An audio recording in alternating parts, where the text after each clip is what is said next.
ਨਿਆ ਨਿਕਟ ਜੋ ਘਟ ਰਹਿਓ,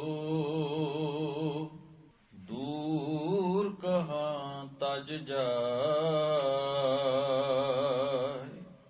ਜਾ ਕਾਰਣ ਜਗ ਢੂੰਡਿਓ, ਨੀਰੋ ਪਾਇਓ ਤਾਹਿ। ਟਟਾ ਬਿਕਟ ਘਾਟ ਘਟ ਮਾਹੀ, ਖੋਲ ਕਪਾਟ ਮਹਿਲ ਕੇ ਨਾ ਜਾਹਿ। ਦੇਖ ਅਟਲ ਟਲ ਕਤਹਿ ਨ ਜਾਵਾ, ਰਹਿ ਲਪਟ ਘਟ ਪਰਚੋ ਪਾਵਾ। ਠੱਠਾ ਇਹ ਦੂਰ ਠਗ ਨੀਰਾ, ਨੀਠ ਨੀਠ ਮਨ ਕੀਆ ਧੀਰਾ। ਜਿਨ ਠੱਗ ਠਗਿਆ ਸਗਲ ਜਗ ਖਾਵਾ, ਸੋ ਠੱਗ ਠਗਿਆ ਠੌਰ ਮਨ ਆਵਾ। ਡੱਡਾ ਡਰ ਉਪਜੇ ਡਰ ਜਾਈ, ਤਾਂ ਡਰ ਮਹਿ ਡਰ ਰਹਿਆ ਸਮਾਈ।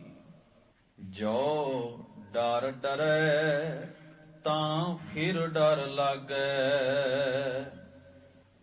ਨਿਡਰ ਹੁਆ ਡਰ ਉਰ ਹੋਏ ਭਾਗੈ। ਵਾਹਿਗੁਰੂ ਜੀ ਕਾ ਖਾਲਸਾ, ਵਾਹਿਗੁਰੂ ਜੀ ਕੀ ਫਤਿਹ। ਧੰਨ ਗੁਰੂ ਗ੍ਰੰਥ ਸਾਹਿਬ ਸੱਚੇ ਪਾਤਸ਼ਾਹ ਮਹਾਰਾਜ ਸਤਿਗੁਰਾਂ ਦੇ ਗੁਰੂ ਸਵਾਰੇ ਸਤ ਸੰਗੀ ਜਨੋ, ਭਗਤ ਕਬੀਰ ਸਾਹਿਬ ਜੀ ਦੀ ਉਚਾਰਨ ਕੀਤੀ ਹੋਈ 52 ਅੱਖਰੀ, ਜਿਸ ਦੀ ਲੜੀਵਾਰ ਕਥਾ ਵਿਚਾਰ ਆਪਾਂ ਸਾਰੇ ਹੀ ਸਤਿਗੁਰਾਂ ਦੀ ਮਿਹਰ ਅਤੇ ਬਖਸ਼ਿਸ਼ ਦਾ ਸਦਕਾ ਸਾਂਝਿਆਂ ਕਰਨ ਦਾ ਯਤਨ ਕਰਦੇ ਹਾਂ। ਇਸ ਪਾਵਨ ਬਾਣੀ ਦੇ ਵਿੱਚੋਂ ਆਪ ਜੀ ਨੇ 16, 17, 18 ਤੇ 19 ਨੰਬਰ ਬੰਦ ਇਸ ਬਾਣੀ ਦੇ ਪਾਠ ਦੇ ਸ਼ਰਵਣ ਕੀਤੇ ਨੇ। ਇਸ ਤੋਂ ਪਹਿਲੇ ਬੰਦ ਵਿੱਚ 15 ਨੰਬਰ ਵਿੱਚ ਭਗਤ ਜੀ ਨੇ ਇੱਕ ਬੜੀ ਹੀ ਬਾ ਕਮਾਲ ਗੱਲ ਸੰਸਾਰ ਦੇ ਭਲੇ ਹਿੱਤ ਉਚਾਰਨ ਕਰਦਿਆਂ ਹੋਇਆਂ ਕਿਹਾ ਕਿ ਮਨੁੱਖ ਦੇ ਜੀਵਨ ਦਾ ਭਲਾ ਇਸ ਵਿੱਚ ਹੈ ਕਿ ਉਹ ਵਿਚਾਰਵਾਨ ਬਣੇ। ਵਿਚਾਰ ਮਨੁੱਖ ਦੇ ਅੰਦਰ ਦੀ ਅਗਿਆਨਤਾ ਨੂੰ ਦੂਰ ਕਰਦੀ ਹੈ। ਜਦੋਂ ਅਸੀਂ ਕਿਸੇ ਨਾਲ ਵਿਚਾਰ ਕਰਦੇ ਹਾਂ, ਨਿਮਰਤਾ ਤਹਿਤ ਅੰਦਰ ਇਹ ਸੁਭਾਅ ਰੱਖ ਕੇ ਕਿ ਸਾਨੂੰ ਕੁਝ ਜਾਣਨ ਦਾ, ਕੁਝ ਸਮਝਣ ਦਾ, ਕੁਝ ਸਿੱਖਣ ਦਾ ਮੌਕਾ ਮਿਲੇ, ਸਮਾਂ ਮਿਲੇ, ਐਸੀ ਜਗਿਆਸਾ ਦੇ ਨਾਲ, ਐਸੀ ਭੁੱਖ ਦੇ ਨਾਲ ਕੀਤੀ ਹੋਈ ਵਿਚਾਰ ਮਨੁੱਖ ਦੇ ਅੰਦਰ ਦੀ ਅਗਿਆਨਤਾ ਨੂੰ, ਬੇਸਮਝੀ ਨੂੰ ਦੂਰ ਕਰਦੀ ਹੈ।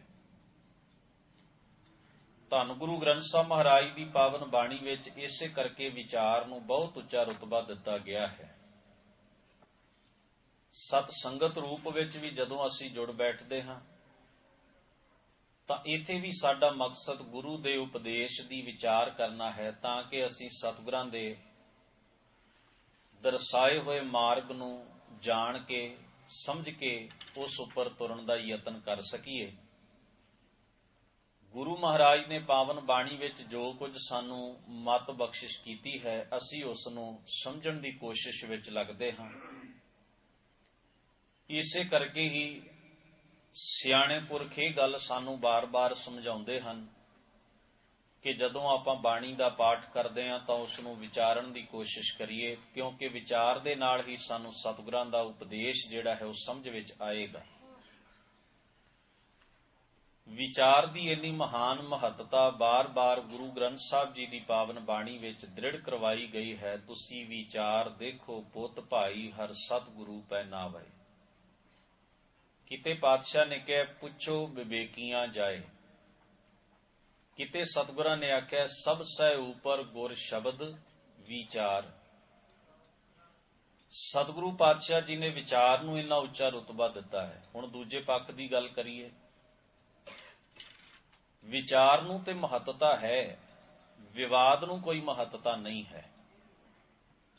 ਕਿਉਂਕਿ ਜਦੋਂ ਦੋ ਵਿਅਕਤੀਆਂ ਵਿਚਕਾਰ ਕਿਸੇ ਗੱਲ ਨੂੰ ਲੈ ਕੇ ਵਿਵਾਦ ਹੋ ਜਾਏ, ਵਿਵਾਦ ਦਾ ਅਰਥ ਹੁੰਦਾ ਹੈ ਝਗੜੇ ਦੀ ਜੜ ਲੱਗ ਜਾਣੀ, ਆਪਸੀ ਨਫ਼ਰਤ ਦੀ, ਭੇਦ ਭਾਵ ਦੀ ਜੜ ਲੱਗ ਜਾਣੀ, ਜਿਸ ਨੇ ਪ੍ਰਫੁੱਲਤ ਹੋ ਜਾਣਾ। ਜਿੰਨਾ ਵਿਵਾਦ ਵੱਧਦਾ ਜਾਏਗਾ ਉਨਾ ਹੀ ਝਗੜਾ, ਬਖੇੜਾ, ਨਫ਼ਰਤ, ਭੇਦ ਭਾਵ ਵੱਡੀ ਹੁੰਦੀ ਜਾਏਗੀ।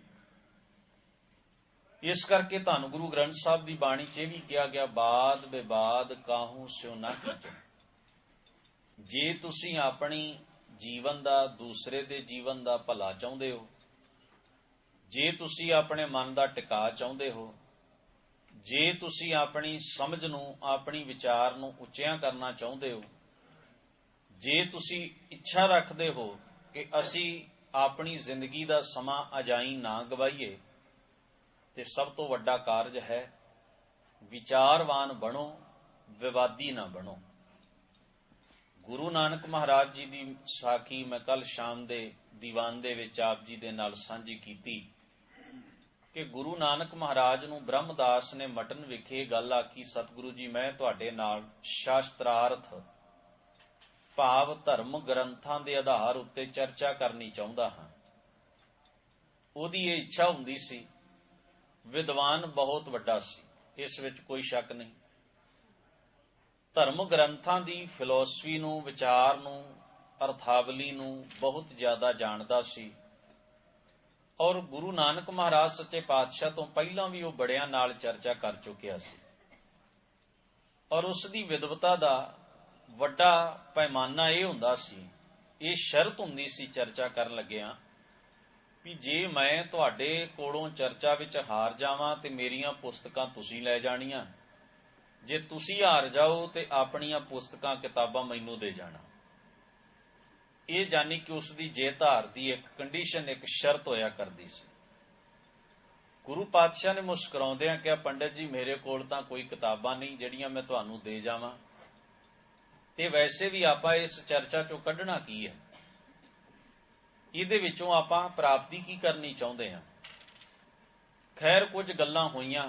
ਗੁਰੂ ਨਾਨਕ ਸਾਹਿਬ ਸੱਚੇ ਪਾਤਸ਼ਾਹ ਮਹਾਰਾਜ ਨੇ ਉਸ ਨਾਲ ਵਿਚਾਰ ਕੀਤਾ, ਔਰ ਵਿਚਾਰ ਕਰਦਿਆਂ ਗੁਰੂ ਮਹਾਰਾਜ ਨੇ ਸਮਝਾਇਆ ਪੰਡਿਤ ਜੀ ਨੂੰ, ਨਾਨਕ ਲੇਖੈ ਇੱਕ ਗੱਲ ਹੋਰ ਹਉਮੈ ਝਖਣਾ ਝਾਕ, ਕਿ ਹੇ ਵਿਦਵਾਨ ਜੀ ਲੇਖੇ ਵਿੱਚ ਤੇ ਇੱਕੋ ਹੀ ਗੱਲ ਹੈ ਵੀ ਤੁਸੀਂ ਕੀ ਸਮਝ ਲਿਆ, ਜਿਸ ਸਮਝਣ ਦੇ ਨਾਲ ਤੁਹਾਡੇ ਜੀਵਨ ਵਿੱਚ ਕੋਈ ਤਬਦੀਲੀ ਆਈ ਹੋਵੇ ਤੇ ਜਿਸ ਤਬਦੀਲੀ ਨਾਲ ਕਿਸੇ ਦਾ ਭਲਾ ਹੋਇਆ ਹੋਵੇ। ਦੋ ਗੱਲਾਂ ਨੇ, ਇੱਕ ਤਾਂ ਮੈਂ ਕੀ ਸਮਝਦਾ ਹਾਂ, ਉਸ ਸਮਝਣ ਦੇ ਨਾਲ ਮੇਰੇ ਜੀਵਨ ਦਾ ਕੀ ਭਲਾ ਹੋ ਰਿਹਾ ਹੈ, ਤੇ ਮੇਰੇ ਭਲੇ ਹੋਣ ਦੇ ਨਾਲ ਨਾਲ ਦੂਸਰੇ ਦਾ ਕੀ ਫਾਇਦਾ ਹੋ ਰਿਹਾ, ਕੀ ਭਲਾ ਹੋ ਰਿਹਾ। ਤੇ ਜੇ ਕੁਝ ਨਹੀਂ ਮਕਸਦ ਪੂਰਾ ਹੋ ਰਿਹਾ ਤੇ ਫਿਰ ਵਾਧੂ ਦੀ ਸਿਰ ਖਪਾਈ ਦੇ ਵਿੱਚੋਂ ਅਸੀਂ ਕੀ ਕੱਢਣਾ ਚਾਹੁੰਦੇ ਹਾਂ। ਨਾਨਕ ਲੇਖੈ ਇੱਕ ਗੱਲ ਹੋਰ ਹਉਮੈ ਝਖਣਾ ਝਾਕ, ਹੋਰ ਬਾਕੀ ਜਿਤਨੀਆਂ ਵੀ ਗੱਲਾਂ ਹਨ ਉਹ ਗੱਲਾਂ ਨਹੀਂ, ਝੱਖਾਂ ਨੇ। ਭਾਵੇਂ ਉਹ ਬਹੁਤ ਗੂੜ ਗਿਆਨ ਦੀਆਂ ਗੱਲਾਂ ਹੋਣ ਤੇ ਉਹ ਹਉਮੈ ਦੀਆਂ ਹੀ ਝੱਖਾਂ ਨੇ, ਕਿਉਂਕਿ ਬੰਦਾ ਵਿਵਾਦ ਕਰਦਾ ਹੀ ਆਪਣੀ ਹਉਮੈ ਨੂੰ ਵੱਡਿਆਂ ਕਰਨ ਵਾਸਤੇ ਵੀ ਮੈਂ ਜੇਤੂ ਰਹਾ, ਮੇਰਾ ਸਤਕਾਰ ਬਣ ਜਾਏ। ਲੋਕ ਆਖਣ ਵੇਖਿਆ ਕਿੱਡਾ ਵੱਡਾ ਵਿਦਵਾਨ ਹੈ, ਇਸਨੇ ਦੂਸਰੇ ਦੀ ਜ਼ਬਾਨ ਬੰਦ ਕਰ ਦਿੱਤੀ। ਇਹੀ ਕੁਝ ਹੈ। ਪਰ ਮੁਆਫ ਕਰਨਾ, ਐਸੇ ਵਿਵਾਦ ਨੂੰ ਸੁਣ ਕੇ ਜਿਹੜੇ ਖੁਸ਼ ਹੁੰਦੇ ਨੇ ਨਾ, ਉਹ ਵੀ ਕੋਈ ਬਹੁਤੇ ਅਕਲਮੰਦ ਨਹੀਂ ਹੁੰਦੇ। ਉਹ ਇਹ ਵੇਖਦੇ ਨੇ ਕਿਹੜਾ ਜਿੱਤਦਾ ਹੈ, ਜਿਹੜਾ ਜਿੱਤੇਗਾ ਉਹਦੀ ਜੈ ਜੈਕਾਰ ਕਰਨ ਲੱਗ ਪੈਣਗੇ। ਪਤਾ ਤੇ ਉਹਨਾਂ ਨੂੰ ਵੀ ਕੱਖ ਨਹੀਂ, ਸਮਝਿਆ ਉਹਨਾਂ ਵੀ ਕੁਝ ਨਹੀਂ, ਪਾਇਆ ਉਹਨਾਂ ਵੀ ਕੁਝ ਨਹੀਂ। ਤੋ ਦੋ ਮੂਰਖਾਂ ਦੀ ਲੜਾਈ ਦੇ ਵਿੱਚ ਜਾ ਕੇ ਉਲਝ ਜਾਣ ਵਾਲੇ ਨੂੰ ਤੁਸੀਂ ਸਿਆਣਾ ਤੇ ਨਹੀਂ ਨਾ ਕਹਿ ਸਕਦੇ।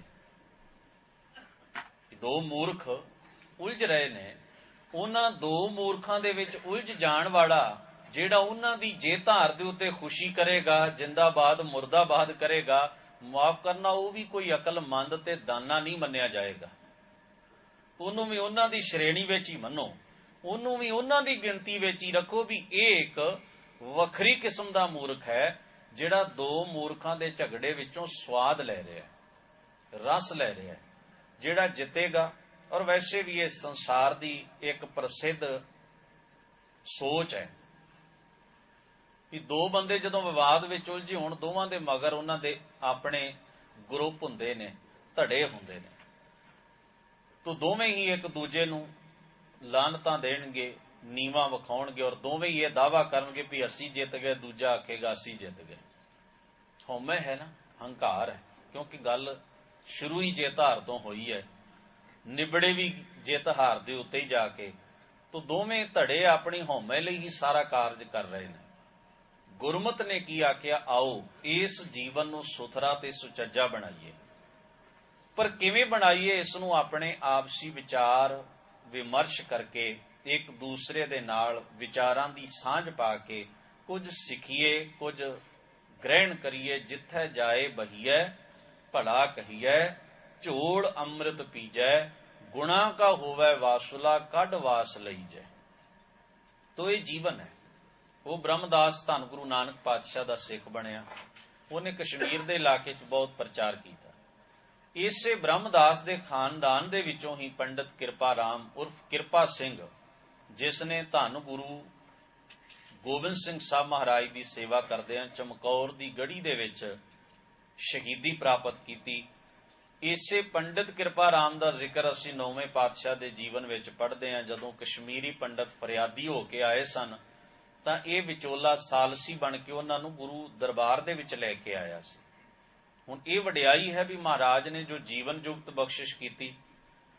भटवईयां दे विच इह इंदराज दर्ज है, कृपा राम बेटा अड़ू राम का, पोता नारायण दास का, पड़पोता ब्रह्मदास का, वंश ठाकुर दास का। इन्हां दे वड्डे वडेरे दा नाम सी ठाकुर दास, जिस तो यह वंश आरंभ हुंदा है। फिर उन्हां दे विच अगे जाके संगली दे विच आउंदा है ब्रह्मदास। ब्रह्मदास दा पुत्र है नारायण दास, नारायण दास दा पुत्र है अड़ू राम दा पुत्र है कृपा राम। और कृपा राम ने खंडे की पौल भी छक लई ते सिंह भी सज गया, और इस दे पुत्र भी गुरु पातशाह की सेवा करदे शहीद होए। इतिहास दे अंदर इस परिवार दीयां बहुत वड्डियां कुर्बानियां ने, सेवा है, सिदक दी गल है। सतगुरु सच्चे पातशाह महाराज ने यह भाव जिहड़ा है, कबीर साहब जी ने इस बाबत सानू 15 नंबर बंद दे विच समझाया। 16 नंबर बंद विच कबीर साहब कहिंदे ने, निया निकट जो घट रहे हो। निकट दा अर्थ हुंदा नेड़े, घट दा मतलब है हिरदे विच। जिहड़ा साडे इन्ना नेड़े है भी साडे हिरदे विच है। निकट जो घट रहे हो, दूर कहां तज जाए। हे मनुख, तू ओनू छड्ड के जिहड़ा घर च है, जिहड़ा हिरदे च है, दूर किथे लभण जा रहा है? जिहड़ा तेरे नेड़े है, और नेड़े भी इन्ना भी तेरे हिरदे, तेरे अंतर आत्मे विच ओदी जोत है, ओदा प्रकाश है, ओदी होंद है। इन्ना नेड़े ओनू छड्ड के तू दूर आसे पासे ओनू लभण वास्ते जा रहा है, क्यों? भगत जी, भगत रामानंद जी का शब्द गुरु ग्रंथ साहब दे विच वो कहते ने, कत जाइए रे, हुण मैं किथे जावां? घर लागो रंग, मैनू हुण घरों ही रब दा प्यार जाग पिया, हुण मैं होर किते नहीं जांदा। और अगे क्या, मेरा चित ना चले। हुण मेरा चित जिहड़ा है ना, आसे पासे रब नूं लभण वास्ते भटकदा नहीं। मन भयो पंग, हुण मन दौड़दा नहीं होर वासनावां पासे। मन इवें टिक गया भी जिवें तोरी ना सकदा होवे। और उन्होंने फिर ना बड़े सोहणे अंदाज विच अपनी गल साडे नाल सांझी करन वास्ते, एक भाव समझाउण वास्ते कहिंदे भी एक दिवस मन भई उमंग। कहंदे ने, क्यों मैनू समझ आउण लग पई भी मेरे अंदर ही रब है ते मेरा मन ते मेरा चित क्यों भटकना छड्ड गए, किवें मैनू अपने घरों ही प्यार जाग पिया। कहंदे कहानी सुनो, गल सुनो, अंदाज है बयान करन दा। कहंदे एक दिन ना मेरे मन अंदर ख्याल आया, मेरे मन अंदर उत्साह जागया। एक दिवस मन भई उमंग, घस चंदन चोआ बहु सुगंध। मैं थोड़ा जिहा चंदन मल लिया, थोड़ियां जिहियां होर पूजा करन दीयां चीज़ां लै लईयां भी चलो भगवान की पूजा करके आउने आ, रब खुश हो जाएगा, रब की प्राप्ति हो जाएगी। होर सुगंधी वालियां चीजां लै दे के करके वो सारा समान तैयार करके पूजा की मर्यादा वाला सारा कहते एक दिवस मन भई उमंग घास चंदन चोआ बहु सुगंध पूजन चाली ब्रह्म ठाए। मैं तुर पिया कि चलो रब की पूजा करके आईए, पर सतगुरु ने मेरा ये भरम चूर चूर करदिया होया क्या सो ब्रह्म बतायो गुर घर ही माहे। जिन्हों मैं बाहर पूजन की कोशिश विच सा ना भी मैं रब की पूजा कर रहा वां, रब खुश हो जाएगा, रब प्रसन्न हो जाएगा, रब मैनू इवें मिल पवेगा। गुरु ने दसिया वो भलिया वो तो तेरे अंदर बैठा है, उसकी जोत तेरे अंदर, किहदी पूजा करन चले हैं जी? रब दी। रब ते तेरे अंदर है। जिस भगवान नू खुश करने वास्ते तू आले दुआले भटक रहे हैं, तथा कथित चीजां की पूजा कर रहे हैं, वो तो तेरे अंदर बैठा है। सो ब्रह्म बतायो गुर घर ही माहे। हुण अपनी गल कहिंदियां होया भगत जी ने आख्या जह जाइए तां जल पखान। हुण मैं आले दुआले जदों झात मारदा ना ते मैं वेखदा बंदा भी बड़ा अजीब है। उन्हें कुछ साधन बाहरों पैदा कर लए ते उन्हां दी पूजा करन नूं ही रब दी पूजा समझी बैठा है। जिथे जाओ तीर्थां दे उत्ते जां ते पानी है, चुब्बियां ला लो पाप उतर जाणगे, ते जां पत्थर ने भी पूजा कर लो भगवान खुश हो जाएगा। जिधर वेखदा हां जां तां पत्थर है, मूर्तियां ने, ते जां आले दुआले पानी है। पानी च चुब्बे लाओ, इत्थे मत्था टेको, पूजा करो, भेटा चढ़ाओ, ते जीवन सफल हो गया। बस इन्नी क खेड दे विच धर्म कर्म जिहड़े ने वो फसे पए ने, धर्मी बंदे उलझे पए ने। जह जाइए तां जल पखान। पर भगत जी कहंदे हुण मैनूं समझ आई भी तू पूर रहियो है सब समान। हुण अगे कहंदे ने वेद पुराण सब देखे जोए। इथों तक ही नहीं भी मैं खाली कर्मकांड ही, कहंदे मैं धर्म ग्रंथां नूं भी बहुत नीज नाल विचार के वेखिया ते अखीर मैं इस नतीजे ते गुरु दी मत नाल पहुंचिया ऊहां तो जाइए जो इहां ना होए। उथे हुण तां जावां, उथे जाण दा फायदा तां जे वो इत्थे घर विच ना होवे, है तां घर विच भी। इस करके आखदे ने रामानंद स्वामी रमत ब्रह्म। रामानंद जी आखदे ने हुण मैं अकाल पुरख नूं अपने हिरदे विचों ही माणदा हां, उहदा प्यार माणदा हां, उहदी होंद दा अहसास करदा हां, उहदी होंद नूं महसूस ते अनुभव करदा, उहदे गुणां नूं जिउंदा हां। गुर का शब्द काटै कोट करम। आखदे ने गुरु दा शब्द ने मेरे करोड़ां ही इहो जिहे भरमां दे कर्म कट दिते, मेरे जंजाल ला दिते जिन्हां विच मैं उलझिया पिया सी। ये बरकत गुरु दे उपदेश राहीं मैनूं प्राप्त होई, ये दात गुरु दे शब्द राहीं मैनूं मिले। गुरु तेग बहादुर महाराज जी बख्शिश करदे ने काहे रे बन खोजन जाई। हे भाई क्यों खोजन जा रहे? काहे दा मतलब क्यों खोजन जा रहा है उसनूं जंगल दे विच। एक प्रतीक है कि कुछ जिहड़े सन्यासी उदासी विरक्त साधु सन वो जंगलों विच जां जोगी लोग जंगलों चले जाते सन। गल यह है भी अपने निज घर चों महसूस करने की बजाय ये वेखना जां ये आस रखनी भी उत्थे रब है, मैं उत्थे जाके ज्यादा मिलेगा, ये किसी तरह भी वाजिब नहीं। गुरु ने आख्या भावें तुसीं जंगल के प्रति ये सोच रखते हो जां धर्म स्थान के प्रति रखते हो, खिमा करना। आपां इत्थे भी बैठे हैं ना गुरु दरबार विच, इत्थे असीं सतगुरु दे राहीं ये मत ते जुगत लैण वास्ते आए हैं भी असीं उस रब नूं अपने निज घर दे विचों किवें जाणीए, महसूस करिए ते उहदे प्यार नूं अनुभव कर सकीए।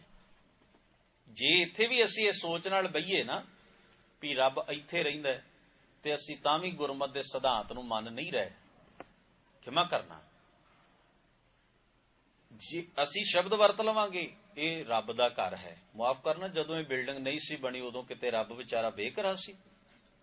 असीं मटीरियल नाल कोई बिल्डिंग बना के ये दावा कर दिंदे आ भी ये रब दा घर है। ये घर तां बनाए नूं सानूं अजे कुछ साल होए होणगे, पर रब दा घर गुरु अंगद साहब महाराज तां कहंदे ने जग सच्चा की है कोठड़ी। ये सारा संसार ही सच्चे दी कोठड़ी घर है। सच्चे का विच वास, उस सच्चे दा सारे संसार विच ही, वो सारी कायनात विच ही रमिया होया है। ये उपदेश ही सानू धन गुरु ग्रंथ साहब सच्चे पातशाह जी बख्शिश करते हैं। तो यह गुरु द्वारा गुरु दे राही रब नूं पाउण दी थां ਗੁਰੂ ਦੇ ਰਾਹੀਂ ਉਸ ਸਰਵ ਵਿਆਪੀ ਰੱਬ ਨੂੰ ਮਹਿਸੂਸ ਕਰਨ ਦੀ ਜੁਗਤ ਸਿੱਖਣ ਦੀ ਜਗ੍ਹਾ ਸਤ ਸੰਗਤ ਸਤਗੁਰ ਚਟ ਛਾਲ ਹੈ ਜਿਤ ਹਰ ਗੁਣ ਸਿੱਖਾ।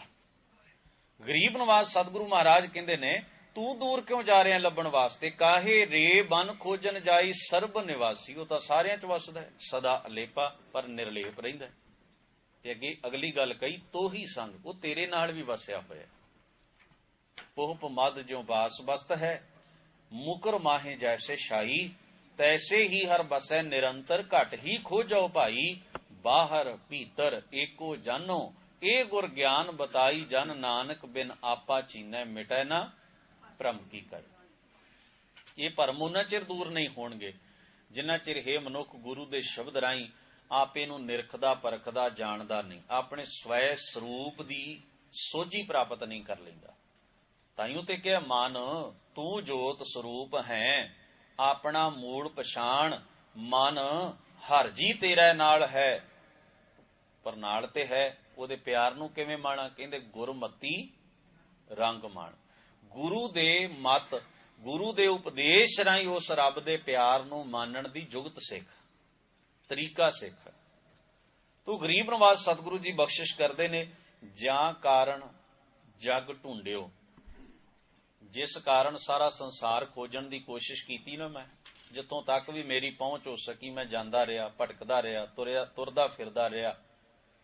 ਜਾ ਕਾਰਨ ਜਗ ਢੂੰਡਿਓ, ਜਿਸ ਰੱਬ ਨੂੰ ਪਾਉਣ ਦੀ ਖਾਤਰ ਮੈਂ ਸਾਰਾ ਸੰਸਾਰ ਲੱਭਿਆ ਤੇ ਖੋਜਿਆ, ਢੂੰਡਿਆ ਤੇ ਭਾਲਿਆ। ਕਹਿੰਦੇ ਨੇ ਨੇਰੋ ਪਾਇਓ ਤਾਂ ਹੈ, ਉਸ ਨੂੰ ਮੈਂ ਆਪਣੇ ਨੇੜਿਓਂ ਹੀ ਲੱਭ ਲਿਆ, ਉਸ ਨੂੰ ਮੈਂ ਆਪਣੇ ਭੀਤਰ ਤੋਂ ਹੀ ਜਾਣ ਲਿਆ। ਗੁਰੂ ਦੇ ਉਪਦੇਸ਼ ਰਾਹੀਂ ਉਸ ਨੂੰ ਮੈਂ ਆਪਣੇ ਹਿਰਦੇ ਵਿੱਚੋਂ ਹੀ ਮਹਿਸੂਸ ਕੀਤਾ। ਭਾਵੇਂ ਵੀ ਹੁਣ ਇਹ ਭਰਮ ਮੇਰਾ ਨਾਸ਼ ਹੋ ਗਿਆ ਵੀ ਰੱਬ ਕਿਧਰੇ ਦੂਰ ਰਹਿੰਦਾ, ਇਹ ਭਰਮ ਦੂਰ ਹੋ ਗਿਆ। ਹੁਣ ਗੁਰੂ ਨੇ ਇਸ ਭਰਮ ਵਿੱਚੋਂ ਕੱਢ ਕੇ ਮੈਨੂੰ ਇਹ ਯਕੀਨ ਕਰਵਾ ਦਿੱਤਾ ਵੀ ਉਹ ਅਕਾਲ ਪੁਰਖ ਮੇਰੇ ਅੰਤਰਾਤਮੇ ਵਿੱਚ ਤੇ ਸਾਰੀ ਕਾਇਨਾਤ ਵਿੱਚ ਉਹਦੀ ਹੋਂਦ ਵਿਆਪੀ ਹੈ, ਵਸੀ ਹੋਈ ਹੈ।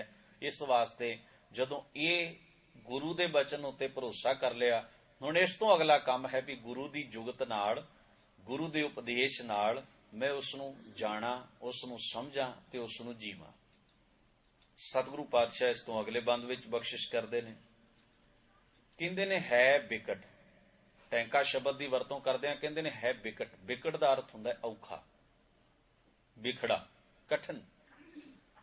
ਕਹਿੰਦੇ ਹੈ ਕਠਨ। ਕਠਨ ਇਸ ਕਰਕੇ ਵੀ ਬੰਦਾ ਬਾਹਰ ਦੇ ਸਾਧਨ ਤੇ ਵਰਤ ਲੈਂਦਾ ਹੈ, ਬਾਹਰ ਦੀਆਂ ਚੀਜ਼ਾਂ ਨੂੰ ਵਰਤ ਕੇ ਬੰਦਾ ਧਰਮ ਕਰਮ ਕਰ ਲੈਂਦਾ ਹੈ।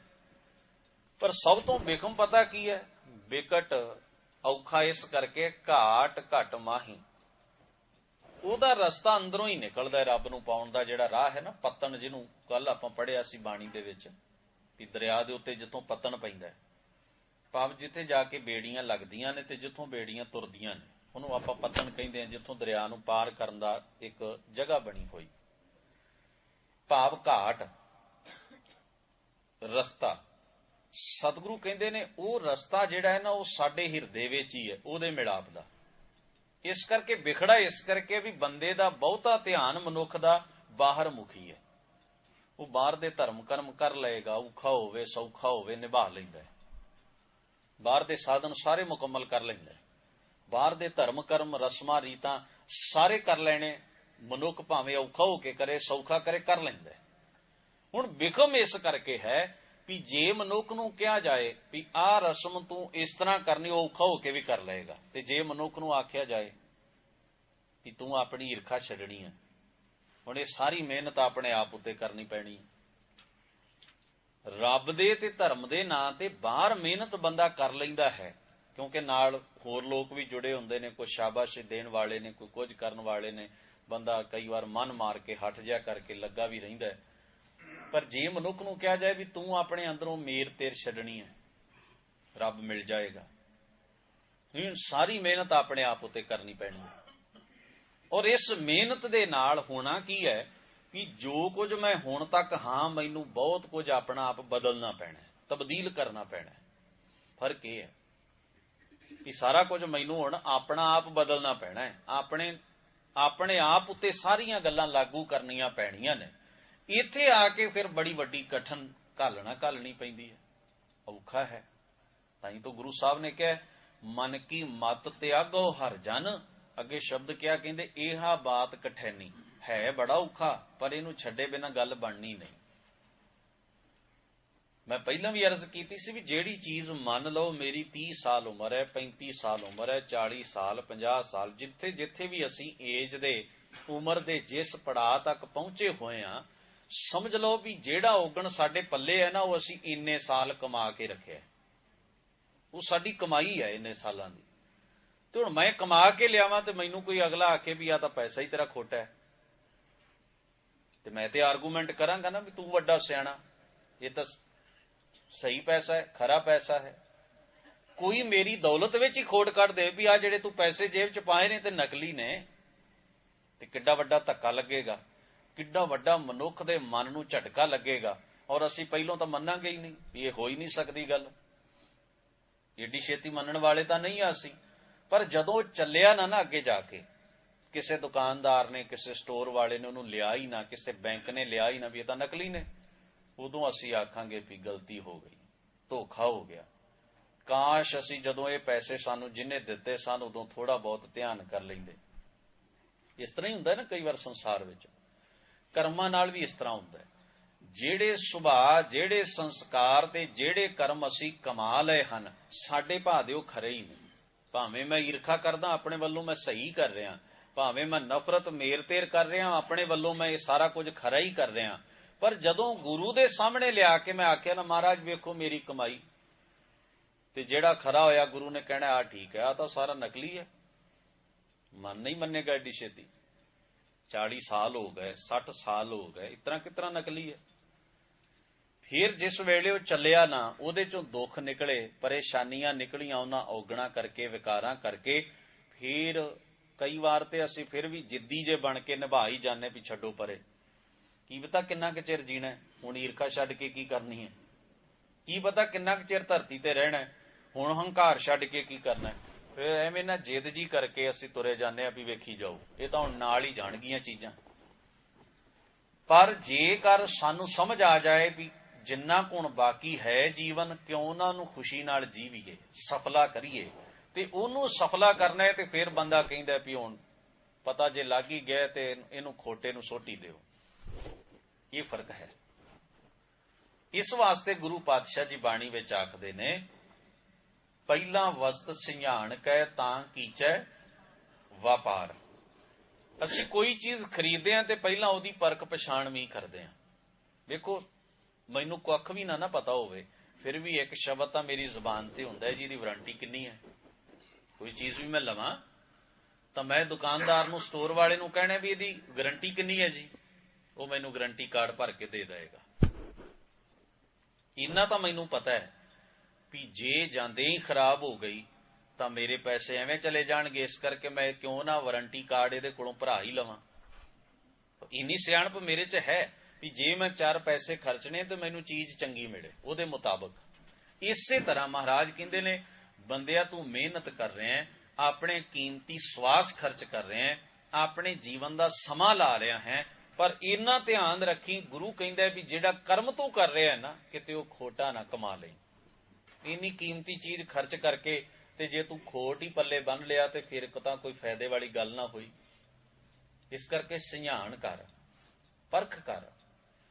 ਉਹ ਪਰਖ ਦੀ ਬੁੱਧੀ ਸਤਿਗੁਰੂ ਦੇ ਉਪਦੇਸ਼ ਤੇ ਕਰਮ ਦੇ ਰਾਹੀਂ, ਬਖਸ਼ਿਸ਼ ਦੇ ਰਾਹੀਂ, ਮਤ ਦੇ ਰਾਹੀਂ ਸਾਨੂੰ ਹਾਸਲ ਹੁੰਦੀ ਹੈ, ਜਿੱਥੇ ਜਾ ਕੇ ਅਸੀਂ ਖਰੇ ਦੀ, ਖੋਟੇ ਦੀ, ਸੱਚ ਦੀ, ਝੂਠ ਦੀ, ਧਰਮ ਤੇ ਅਧਰਮ ਦੀ, ਗੁਰਮਤ ਤੇ ਮਨਮਤ ਦੀ ਅਸੀਂ ਪਰਖ ਕਰਨੀ ਸਿੱਖ ਜਾਂਦੇ ਹਾਂ। ਤੋ ਜਿੰਨਾ ਕੁ ਸਾਡਾ ਪੱਧਰ ਬਣ ਜਾਂਦਾ ਹੈ ਸ਼ਬਦ ਨਾਲ, ਉਨੀ ਕੁ ਸਾਨੂੰ ਸਮਝ ਆਉਣੀ ਸ਼ੁਰੂ ਹੋ ਜਾਂਦੀ ਹੈ।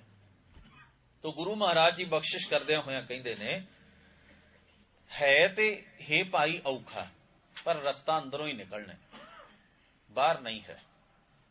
ਜੁਗਤ ਤੇਰੇ ਅੰਦਰ ਹੀ ਪਈ ਹੈ, ਪ੍ਰਭੂ ਅਕਾਲ ਪੁਰਖ ਦੀ ਹੋਂਦ ਦਾ ਅਹਿਸਾਸ ਵੀ ਤੇਰੇ ਅੰਦਰ ਹੀ ਪਿਆ ਹੈ, ਉਹਦੀ ਸੱਤਾ ਤੇ ਜੋਤ ਵੀ ਤੇਰੇ ਅੰਦਰ ਹੀ ਹੈ, ਤੇ ਉਹਨੂੰ ਮਿਲਣ ਦਾ ਰਾਹ ਵੀ ਤੈਨੂੰ ਅੰਦਰੋਂ ਹੀ ਕੱਢਣਾ ਪੈਣਾ ਹੈ। ਔਖਾ, ਔਖਾ ਇਸ ਕਰਕੇ ਵੀ ਸਾਰਾ ਜ਼ੋਰ ਹੁਣ ਆਪਣੇ ਅੰਤਰਾਤਮੇ ਆਪਣੇ ਆਪ ਤੇ ਲੱਗੇਗਾ। ਹੈ ਔਖਾ। ਇੱਕ ਹੋਰ ਬੇਨਤੀ ਕਰਦੇ ਹਾਂ, ਬਾਹਰ ਕਿਸੇ ਨਾਲ ਲੜਨਾ ਹੋਵੇ ਨਾ, ਮੇਰੇ ਨਾਲ 4 ਬੰਦੇ ਹੋਣ ਤੇ ਕੰਮ ਸੌਖਾ ਹੋ ਜਾਂਦਾ ਹੈ। ਆਪਣੇ ਆਪ ਨਾਲ ਲੜਨਾ ਹੋਵੇ ਉੱਥੇ ਬਾਹਰ ਦੀ ਕੋਈ ਸਹਾਇਤਾ ਨਹੀਂ ਕੰਮ ਆਉਂਦੀ, ਉੱਥੇ ਮੈਨੂੰ ਇਕੱਲੇ ਨੂੰ ਹੀ ਆਪਣੇ ਆਪ ਨਾਲ ਲੜਨਾ ਪੈਂਦਾ। ਇਸ ਕਰਕੇ ਮਹਾਰਾਜ ਨੇ ਬਾਣੀ ਦੇ ਵਿੱਚ ਆਖਿਆ, ਗਿਆਨ ਖੜਗ ਲੈ ਮਨ ਸਿਉ ਲੁਝ। ਆਪਣੇ ਆਪ ਨਾਲ ਝਗੜਨਾ ਬਹੁਤ ਔਖਾ ਹੈ, ਬਹੁਤ ਕਠਿਨ ਹੈ। ਇਸ ਵਾਸਤੇ ਗੁਰੂ ਪਾਤਸ਼ਾਹ ਜੀ ਕਹਿੰਦੇ ਨੇ, ਖੋਲ ਕਪਾਟ, ਇਹ ਦਰਵਾਜ਼ੇ ਖੋਲ ਕੇ ਮਹਿਲ ਕੇ ਨਾ ਜਾਹੀਂ। ਰੱਬ ਦੇ ਦਰ ਤੇ ਆਪਣੇ ਨਿੱਜ ਘਰ ਵਿੱਚ ਕਿਉਂ ਨਹੀਂ ਪਹੁੰਚ ਜਾਂਦਾ? ਦਰਵਾਜ਼ੇ ਬੰਦ ਨੇ, ਖੋਲ ਦਰਵਾਜ਼ੇ ਤੇ ਅੰਦਰ ਚਲਿਆ ਜਾ। ਬੰਦ ਦਰਵਾਜ਼ਿਆਂ ਦੇ ਬਾਹਰ ਕਿੰਨਾ ਚਿਰ ਬੈਠਾ ਰਹੇਗਾ? ਇੱਕ ਬਚਨ ਮਹਾਰਾਜ ਦੀ ਬਾਣੀ ਦੇ ਵਿੱਚ ਹੈ, ਜਿਤ ਦਰ ਵਸੈ ਕਵਨ ਦਰ ਕਹੀਐ, ਦਰਾ ਭੀਤਰ ਦਰ ਕਵਨ ਲਹੈ। ਇਹ ਸ਼ਬਦ ਹੈ, ਉਹਦੇ ਵਿੱਚ ਇੱਕ ਪੰਕਤੀ ਆਉਂਦੀ ਹੈ, ਕਹਿੰਦੇ ਨੇ ਦੁੱਖ ਦਰਵਾਜ਼ਾ ਰੂਹ ਰਖਵਾਲਾ। ਦੁੱਖ ਦਾ ਦਰਵਾਜ਼ਾ ਹੈ, ਚਗਾਠ ਲੱਗੀ ਹੋਈ ਹੈ, ਤੇ ਜਿਹੜਾ ਗੁੱਸਾ ਹੈ ਨਾ, ਗੁੱਸਾ, ਕ੍ਰੋਧ, ਰੋਹ, ਰੋਸ, ਇਹ ਰਖਵਾਲਾ ਬਾਹਰ ਦਰਬਾਨ ਬੈਠਾ ਹੋਇਆ ਹੈ। ਕਹਿੰਦੇ ਨੇ ਆਸ ਅੰਦੇਸਾ ਦੋਏ ਪੱਟ ਜੜੇ। ਆਸਾ ਜਾਨੀ ਕਿ ਸਾਡੀ ਵਾਸ਼ਨਾ, ਤੇ ਅੰਦੇਸਾ ਜਾਨੀ ਕਿ ਸਾਡੇ ਸਹਿਮ, ਜਿਹੜੇ ਸਾਡੇ ਅੰਦਰ ਆਪਣੇ ਕੰਮਾਂ ਦੇ ਸਹਿਮ ਹਰ ਵੇਲੇ ਬਣੇ ਰਹਿੰਦੇ। ਹਾਏ ਐਵੇਂ ਨਾ ਹੋ ਜਾਏ, ਐਵੇਂ ਨਾ ਹੋ ਜਾਏ, ਤੌਖਲਾ ਪਿਆ ਰਹਿੰਦਾ। ਫਿਰ ਦੁਬਾਰਾ ਧਿਆਨ ਦੇਣਾ, ਦੁੱਖ ਦੀ ਚਗਾਠ ਲੱਗੀ ਹੈ, ਤੇ ਜਿਹੜਾ ਰੋਹ, ਗੁੱਸਾ, ਕ੍ਰੋਧ ਹੈ ਸਾਡੇ ਅੰਦਰ, ਇਹ ਰਖਵਾਲਾ ਬੈਠਾ ਹੋਇਆ। ਤੇ ਜਿਹੜੀ ਵਾਸ਼ਨਾ ਹੈ, ਇੱਕ ਵਾਸ਼ਨਾ ਤੇ ਇੱਕ ਸਾਡੇ ਅੰਦਰ ਦਾ ਆਸਾ ਅੰਦੇਸਾ। ਅੰਦੇਸਾ ਦਾ ਮਤਲਬ ਹੁੰਦਾ ਹੈ ਚਿੰਤਾ, ਫਿਕਰ, ਝੋਰਾ, ਸਹਿਮ, ਡਰ, ਤੌਖਲਾ। ਦੋਏ ਪੱਟ ਜੜੇ, ਇਹ ਦੋਵੇਂ ਦਰਵਾਜ਼ੇ ਨੇ ਜਿਹੜੇ ਐਨ ਪੂਰੀ ਤਰ੍ਹਾਂ ਨਾਲ ਭੇੜੇ ਹੋਏ, ਵੱਜੇ ਹੋਏ ਨੇ। ਹੁਣ ਕਹਿੰਦੇ ਨੇ ਅੰਦਰ ਜਾਣਾ, ਕਿਸ ਤਰ੍ਹਾਂ ਪਹੁੰਚੋਗੇ? ਤੁਹਾਨੂੰ ਇਹ ਚਾਰੇ ਚੀਜ਼ਾਂ ਪਾਰ ਕਰਨੀਆਂ ਪੈਣਗੀਆਂ। ਜਿਹੜਾ ਰੁਕਾਵਟ, ਸਭ ਤੋਂ ਪਹਿਲਾਂ ਤੁਹਾਨੂੰ ਰੋਕਣ ਵਾਲਾ ਖਲੋਤਾ ਹੋਇਆ ਤੁਹਾਡਾ ਰੋਸ। ਰੋਸ ਕਦੋਂ ਪੈਦਾ ਹੋਏਗਾ? ਜਦੋਂ ਮੈਨੂੰ ਕਿਸੇ ਨੇ ਕਿਹਾ ਵੀ ਤੇਰੇ 'ਚ ਔਗਣ ਹੈ, ਰੋਸ ਪੈਦਾ ਹੋਏਗਾ। ਉਦੋਂ ਹੀ ਰੋਸ ਪੈਦਾ ਹੋਏਗਾ ਨਾ, ਮੇਰੇ 'ਚ ਵੈਸੇ ਨਹੀਂ ਹੋਏਗਾ। ਉਦੋਂ ਰੋਸ ਪੈਦਾ ਹੋਏਗਾ ਜਦੋਂ ਮੇਰੀ ਹਉਮੈ ਨੂੰ ਕਿਸੇ ਨੇ ਸੱਟ ਮਾਰ ਦਿੱਤੀ, ਜਦੋਂ ਮੈਨੂੰ ਕਿਸੇ ਨੇ ਕਹਿ ਦਿੱਤਾ ਵੀ ਬੇਈਮਾਨੀ ਛੱਡ, ਮੈਂ ਤੱਤੇ ਹੋ ਜਾਣਾ। ਇਹ ਹੈ ਰੋਸ, ਇਹਨੂੰ ਛੱਡਣਾ ਪਏਗਾ, ਇਸ ਤੋਂ ਮੁਕਤ ਹੋਣਾ ਪਏਗਾ। ਜਦੋਂ ਇਹ ਦਰਬਾਰੀ ਹਟ ਗਿਆ ਨਾ, ਜਦੋਂ ਇਹ ਪਹਿਰੇਦਾਰ ਪਾਸੇ ਹੋ ਗਿਆ, ਤਿੰਨ ਚੀਜ਼ਾਂ ਬਾਕੀ ਰਹਿ ਗਈਆਂ। ਹੁਣ ਤੇਰੇ ਸਾਹਮਣੇ ਹਨ ਆਸਾ ਤੇ ਅੰਦੇਸਾ, ਵਾਸ਼ਨਾਵਾਂ ਦਾ ਤੇ ਆਪਣੇ ਅੰਦਰ ਦੇ ਤੌਖਲਿਆਂ ਦਾ। ਇਹ ਦਰਵਾਜ਼ਾ ਖੋਲਦੇ, ਹੁਣ ਇਹਨੂੰ ਪਾਸੇ ਕਰਦੇ, ਰੁਕਾਵਟ। ਤੇ ਫਿਰ ਜਿਹੜੀ ਸਰਦੜ ਲੱਗੀ ਹੋਈ, ਹੁਣ ਉਹ ਪਾਰ ਕਰਨੀ ਹੈ, ਦੁੱਖ ਦੀ, ਤਕਲੀਫ ਦੀ। ਉਹਦੇ ਚੋਂ ਨਿਕਲ ਕੇ ਫਿਰ ਅੱਗੇ ਰੱਬ ਦੇ ਦਰ ਉੱਤੇ ਤੂੰ ਜਾ ਸਕੇਂਗਾ। ਇਹ ਤਰੀਕਾ ਹੈ ਗੁਰੂ ਪਾਤਸ਼ਾਹ ਦਾ ਸਮਝਾਉਣ ਦਾ, ਵੀ ਇਹ ਰੁਕਾਵਟਾਂ ਨੇ ਸੱਚੇ ਦੇ ਦਰ ਤੱਕ ਪਹੁੰਚਣ ਦੀਆਂ। ਇਹਨਾਂ ਨੂੰ ਪਾਰ ਕਰ ਲਿਆ ਤਾਂ ਉਹਦੇ ਨਾਲ ਮਿਲਾਪ ਹੋ ਗਿਆ। ਇਸ ਵਾਸਤੇ ਗੁਰੂ ਮਹਾਰਾਜ ਬਖਸ਼ਿਸ਼ ਕਰਦੇ ਨੇ, ਕਿਉਂ ਹੁਣ ਗੁਰੂ ਬਾਣੀ ਦੇ ਵਿੱਚ ਨਾ ਭਰਮ ਨੂੰ ਵੀ ਦਰਵਾਜ਼ਾ ਕਪਾਟ ਕਿਹਾ ਹੈ, ਭਰਮ ਨੂੰ, ਅਗਿਆਨਤਾ ਨੂੰ ਵੀ ਦਰਵਾਜ਼ਾ ਕਿਹਾ ਹੈ। ਵੱਖ-ਵੱਖ ਢੰਗ ਨਾਲ ਜਿੱਥੇ ਜਿਹੜੀ ਗੱਲ ਪਾਤਸ਼ਾਹ ਸਮਝਾ ਰਹੇ ਨੇ। ਕਹੋ ਨਾਨਕ ਭਰਮ ਕੱਟੇ ਕਿਵਾੜਾ। ਕਿਵਾੜ ਤੇ ਕਪਾਟ ਇੱਕ ਹੀ ਚੀਜ਼ ਨੂੰ ਕਹਿੰਦੇ ਨੇ। ਅਸੀਂ ਇੱਕ ਪੰਕਤੀ ਪੜ੍ਹਦੇ ਹਾਂ, ਦਰਸ਼ਨ ਪਿਆਸੀ ਦਿਨਸ ਰਾਤ ਚਿਤਵੋਂ ਅਨ ਦਿਨ। ਅੱਗੇ ਸ਼ਬਦ ਪੜ੍ਹਦੇ ਹਾਂ, ਖੋਲ ਕਪਟ। ਬਾਣੀ ਦੇ ਜਿਹੜੇ ਵਿਚਾਰਵਾਨ ਨੇ ਉਹ ਸਿਖਾਇਆ ਕਰਦੇ ਸਨ ਕਿ ਇਹਨੂੰ ਕਪਟ ਨਹੀਂ ਬੋਲਣਾ। ਕਪਟ ਹੁੰਦਾ ਹੈ ਖੋਟ ਰੱਖਣਾ, ਕਿ ਜਿਹੜਾ ਬੰਦਾ ਅੰਦਰੋਂ ਖੋਟਾ ਹੋਵੇ, ਬਾਹਰੋਂ ਖਰਾਬ, ਉਹਨੂੰ ਕਪਟੀ ਕਹਿੰਦੇ ਨੇ। ਕਪਟ ਹੁੰਦਾ ਅੰਦਰ ਦਾ ਖੋਟ। ਇੱਥੇ ਸ਼ਬਦ ਭਾਵੇਂ ਕਪਟ ਲਿਖਿਆ ਹੈ, ਪਰ ਇਹਨੂੰ ਬੋਲਣਾ ਕਪਟ। ਕਪਟ ਦਾ ਮਤਲਬ ਹੁੰਦਾ ਹੈ ਕਪਾਟ, ਦਰਵਾਜ਼ਾ। ਖੋਲ ਕਪਟ ਗੁਰ ਮੇਲੀਆ। ਦਰਵਾਜ਼ਾ ਖੁੱਲ ਗਿਆ, ਅੰਦਰ ਦਾ ਭਰਮ ਦੇ ਦਰਵਾਜ਼ੇ ਟੁੱਟ ਗਏ, ਅਗਿਆਨਤਾ ਦੇ ਦਰਵਾਜ਼ੇ ਖੁੱਲ ਗਏ, ਉਹਦੇ ਨਾਲ ਮਿਲਾਪ ਹੋ ਜਾਏਗਾ। ਕਪਟ ਹੋਰ ਚੀਜ਼ ਹੈ, ਕਪਟ ਹੋਰ ਚੀਜ਼ ਹੈ। ਇਸ ਵਾਸਤੇ ਗੁਰੂ ਪਾਤਸ਼ਾਹ ਜੀ ਕਹਿੰਦੇ ਨੇ, ਕਹੋ ਨਾਨਕ ਭਰਮ ਕੱਟੇ ਕਿਵਾੜਾ। ਕਿਵਾੜ ਦਰਵਾਜ਼ਿਆਂ ਨੂੰ ਕਹਿੰਦੇ ਹਨ। ਸੋ ਗਰੀਬ ਨਵਾਜ ਕਹਿੰਦੇ ਨੇ, ਖੋਲ ਕਪਟ ਮਹਿਲ ਕੇ ਨਾ ਜਾਹੀਂ। ਆ ਜਿਹੜੇ ਭਰਮ ਦੇ, ਅਗਿਆਨਤਾ ਦੇ ਔਰ ਇਹ ਦਰਵਾਜ਼ੇ ਆਸਾਂ ਦੇਸਾਂ ਦੇ ਲੱਗੇ, ਇਹਨਾਂ ਨੂੰ ਖੋਲ ਕੇ, ਇਹ ਰੁਕਾਵਟਾਂ ਦੂਰ ਕਰਕੇ ਤੂੰ ਉਸ ਰੱਬ ਦੇ ਦਰ ਜਿਹੜਾ ਤੇਰੇ ਅੰਦਰ ਹੀ ਬੈਠਾ ਹੋਇਆ ਉੱਥੇ ਪਹੁੰਚ ਕਿਉਂ ਨਹੀਂ ਜਾਂਦਾ? ਸਵੈ ਸਰੂਪ ਵਿੱਚ ਆਪਣੇ ਨਿਜ ਨੂੰ ਜਾਣ ਕਿਉਂ ਨਹੀਂ ਲੈਂਦਾ? ਦੇਖ ਅਟਲ, ਉਸ ਅਟਲ ਨਾ ਟਲਣ ਵਾਲੇ ਨੂੰ, ਜਿਹੜਾ ਕਦੇ ਖਤਮ ਨਹੀਂ ਹੁੰਦਾ, ਜਿਹੜਾ ਕਦੇ ਨਾਸ਼ ਨਹੀਂ ਹੁੰਦਾ, ਉਸ ਸਰਵ ਵਿਆਪੀ ਸਦਾ ਰਹਿਣ ਵਾਲੇ ਅਕਾਲ ਪੁਰਖ ਪ੍ਰਭੂ ਨੂੰ ਟਲ ਕਤੈ ਨਾ ਜਾਵਾ। ਜਦੋਂ ਉਹਨੂੰ ਪ੍ਰਾਪਤ ਕਰ ਲਿਆ ਨਾ ਆਪਣੇ ਅੰਦਰੋਂ, ਫਿਰ ਕਬੀਰ ਸਾਹਿਬ ਕਹਿੰਦੇ ਨੇ ਇਹ ਮਨ ਫਿਰ ਟਲਦਾ ਨਹੀਂ, ਕਿਸੇ ਹੋਰ ਪਾਸੇ ਨਹੀਂ ਭਟਕਦਾ। ਹੁਣ ਉਸ ਰੱਬ ਦੀ ਹੋਂਦ ਨਾਲ ਸਦਾ ਜੁੜਿਆ ਰਹਿੰਦਾ ਔਰ ਆਖਦੇ ਨੇ ਰਹਿ ਲਪਟ, ਫਿਰ ਉਸ ਰੱਬ ਨਾਲ ਇੱਕ ਸੁਰ ਹੋਇਆ ਰਹਿੰਦਾ। ਮਨ ਅੰਦਰ ਉਸ ਸੱਚੇ ਦੇ ਜੋਤ ਗੁਣਾਂ ਦਾ ਪ੍ਰਕਾਸ਼ ਹੋ ਗਿਆ। ਔਰ ਕਹਿੰਦੇ ਹਨ ਘਟ ਪਰਚਉ ਭਾਵਾ, ਘਟ ਦੇ ਅੰਦਰ ਹੀ ਪਰਚਿਆ। ਪਰਚਣ ਦਾ ਮਤਲਬ ਹੁੰਦਾ ਹੈ ਰੁੱਝ ਜਾਣਾ, ਪਰਚ ਜਾਣਾ, ਮਨ ਜਾਣਾ, ਇੱਕ ਸੁਰ ਹੋ ਜਾਣਾ। ਕਹਿੰਦੇ ਨੇ ਹੁਣ ਆਪਣੇ ਹਿਰਦੇ ਦੇ ਅੰਦਰ ਹੀ ਵਸਦੇ ਹੋਏ ਉਸ ਸੱਚੇ ਦੇ ਨਾਲ ਇੱਕ ਪਰਚ ਗਿਆ ਹੈ, ਜੁੜ ਗਿਆ ਹੈ। ਇਸ ਤੋਂ ਅਗਲੇ ਬੰਦ ਵਿੱਚ 18 ਨੰਬਰ ਵਿੱਚ ਕਹਿੰਦੇ ਹਨ ਠੱਠਾ ਇਹ ਹੈ ਦੂਰ ਠੱਗ ਨੀਰਾ। ਠੱਠਾ ਸ਼ਬਦ ਦੀ ਵਰਤੋਂ ਕਰਦਿਆਂ ਕਹਿੰਦੇ ਨੇ ਇਹ ਹੈ, ਉਹ ਇੱਥੇ ਹੀ ਵਸਦਾ ਹੈ, ਪਰ ਦੂਰ ਠੱਗ ਨੀਰਾ। ਜਦੋਂ ਤੂੰ ਦੂਰ ਵੇਖਣ ਦੀ ਉਹਨੂੰ ਕੋਸ਼ਿਸ਼ ਕਰਦਾ ਹੈ ਨਾ, ਤੇਰੀ ਹਾਲਤ ਪਤਾ ਕਿਵੇਂ ਹੋ ਜਾਂਦੀ ਹੈ? ਠੱਗ ਨੀਰੇ ਵਰਗੀ। ਠੱਗ ਨੀਰਾ ਪਤਾ ਕਿਹਨੂੰ ਕਹਿੰਦੇ ਨੇ? ਉਦਾਹਰਣ ਬੜੀ ਵਾਰ ਗੁਰੂ ਗ੍ਰੰਥ ਸਾਹਿਬ ਚ ਆਈ ਹੈ। ਮਾਰੂਥਲ ਦੇ ਵਿੱਚ ਜਿੱਥੇ ਰੇਤ ਹੀ ਰੇਤ ਹੁੰਦੀ, ਰੇਗਿਸਤਾਨ, ਰੇਗਿਸਤਾਨ ਦੇ ਵਿੱਚ ਵੈਸੇ ਮਾਰੂਥਲ ਸ਼ਬਦ ਦਾ ਅਰਥ ਹੁੰਦਾ ਹੈ ਜਿੱਥੇ ਤਪਸ਼ ਪੈਂਦੀ ਹੋਵੇ।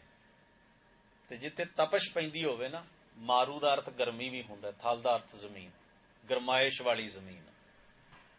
ਉਹ ਧਰਤੀ ਜਿੱਥੇ ਗਰਮੀ ਪੈਂਦੀ ਹੈ, ਬਾਰਿਸ਼ ਪਾਣੀ ਆਦਿਕ ਦਾ ਨਾਮੋ ਨਿਸ਼ਾਨ ਨਹੀਂ, ਉਹਨੂੰ ਮਾਰੂਥਲ ਕਹਿੰਦੇ ਨੇ। ਰੇਗਿਸਤਾਨ ਕਹਿੰਦੇ ਨੇ ਜਿਸ ਜਗ੍ਹਾ ਦੇ ਉੱਤੇ ਚਾਰੇ ਪਾਸੇ ਰੇਤ ਹੀ ਰੇਤ, ਉੱਚੇ ਨੀਵੇਂ ਟਿੱਬੇ ਕਈ ਮੀਲਾਂ ਤੱਕ ਇਸੇ ਤਰ੍ਹਾਂ ਦਾ ਹੀ ਹੈ। ਔਰ ਜਿੱਥੇ ਤਪਸ਼ ਹੋਵੇ, ਗਰਮੀ ਹੋਵੇ, ਉੱਥੇ ਭੁਲੇਖਾ ਜਿਹਾ ਵੀ ਮਨੁੱਖ ਦੀ ਅੱਖ ਨੂੰ ਪੈਂਦਾ, ਕਿਉਂਕਿ ਤਪਸ਼ ਨਾਲ, ਟੈਂਪਰੇਚਰ ਦੇ ਨਾਲ, ਉਹ ਤੱਤੀਆਂ ਹਵਾਵਾਂ ਜਿਹੜੀਆਂ ਨੇ ਉਹ ਜਦੋਂ ਸਾਡੀਆਂ ਅੱਖਾਂ ਅੱਗੇ ਸਾਨੂੰ ਝਲਕਾਰਾ ਦਿੰਦੀਆਂ ਨੇ ਤਾਂ ਬੜੇ ਭਰਮ ਜਿਹਾ ਕਿ ਜਿਵੇਂ ਧੂਆਂ ਜਿਹਾ ਇੱਧਰ ਉੱਧਰ ਜਾ ਰਿਹਾ ਹੋਵੇ। ਖੈਰ, ਰੇਗਿਸਤਾਨ ਦੇ ਵਿੱਚ ਮਾਰੂਥਲ ਦੇ ਵਿੱਚ ਖਲੋਤਾ ਹੋਇਆ ਹਿਰਨ, ਉਹਨੂੰ ਤੇਹ ਲੱਗੀ, ਪਿਆਸ ਲੱਗੀ। ਉਹਨੇ ਮੂੰਹ ਚੁੱਕ ਕੇ ਵੇਖਿਆ ਵੀ ਆਲੇ ਦੁਆਲੇ ਕਿਤੇ ਪਾਣੀ ਹੈ। ਬੰਦਾ ਖੋਜਦਾ ਉਦੋਂ ਹੀ ਹੈ ਕੋਈ ਚੀਜ਼ ਜਦੋਂ ਉਹਨੂੰ ਲੋੜ ਮਹਿਸੂਸ ਹੋਣ ਲੱਗ ਪਵੇ। ਜਦੋਂ ਲੋੜ ਨਾ ਪਵੇ ਉਦੋਂ ਖੋਜ ਵੀ ਛੱਡ ਦਿੰਦਾ।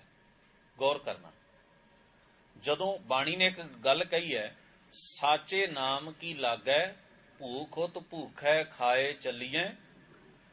ਜੇ ਸਾਡੇ ਅੰਦਰ ਭੁੱਖ ਪੈਦਾ ਹੋ ਜਾਏ ਨਾ ਤੇ ਅਸੀਂ ਬਹੁਤ ਕੁਝ ਖੋਜ ਲਵਾਂਗੇ। ਬਾਣੀ ਦਾ ਇੱਕ ਬਚਨ ਵੀ ਸਾਡੀ ਤ੍ਰਿਪਤੀ ਕਰਨ ਦੀ ਤਾਕਤ ਤੇ ਸਮਰੱਥਾ ਰੱਖਦਾ ਹੈ। ਪਰ ਜੇ ਭੁੱਖ ਨਾ ਹੋਵੇ, ਮੁਆਫ ਕਰਨਾ, ਮੇਰੇ ਵਰਗੇ ਦਾਅਵੇ ਬਹੁਤ ਕਰਨਗੇ ਵੀ ਮੈਂ ਇੰਨੇ ਪਾਠ ਰੋਜ਼ ਕਰ ਲੈਣਾ, ਪਰ ਉਹ ਤ੍ਰਿਪਤੀ ਕੋਈ ਨਹੀਂ। ਮੈਂ ਇਹ ਨਹੀਂ ਕਹਿ ਰਿਹਾ ਵੀ ਬਾਣੀ ਦਾ ਪਾਠ ਨਹੀਂ ਕਰਨਾ ਚਾਹੀਦਾ, ਵੱਧ ਤੋਂ ਵੱਧ ਕਰਨਾ ਚਾਹੀਦਾ, ਪਰ ਮੇਰੇ ਭਾਵ ਨੂੰ ਸਮਝਣ ਦੀ ਕੋਸ਼ਿਸ਼ ਕਰਨਾ।